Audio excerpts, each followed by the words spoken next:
Toute l'année, les 350 bénévoles du Secours populaire accueillent des personnes dans le besoin. Par période de 3 mois, ces bénéficiaires vont recevoir vêtements, un accompagnement et bien sûr de l'alimentation.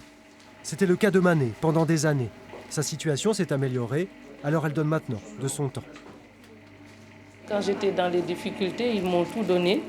Donc maintenant que je suis de l'autre côté, et moi aussi, j'ai que les jeudis de disponibles, je viens donner. Qu'est-ce que j'ai récupéré? Aujourd'hui, dans cette antenne du chemin vert à Caen, une dizaine de familles poussent la porte de l'association. On doit refaire refaire la fiche avec vos revenus et vos dépenses. Et selon le Secours populaire, en moyenne par mois, ces personnes vivent avec 170 € après avoir payé les charges fixes. Alors, avec la hausse des prix, toute aide est bienvenue.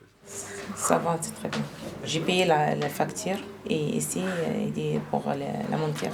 En 4 ans, les bénéficiaires ont augmenté de 25% dans le département. D'autant plus que le travail n'est plus un rempart à la précarité. Quand on pose la question aux Français, pour vous c'est quoi être pauvre, et ils répondent 1396 €.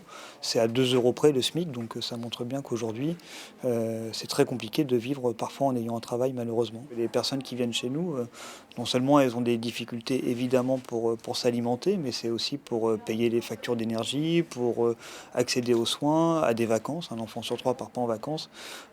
Aujourd'hui la précarité ça touche à peu près tous les domaines de la vie courante. Et depuis le Covid, les étudiants sont également durement touchés.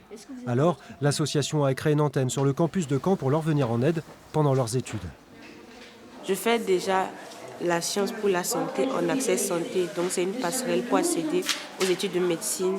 C'est déjà très compliqué et donc imaginez même travailler en week-end, c'est impossible.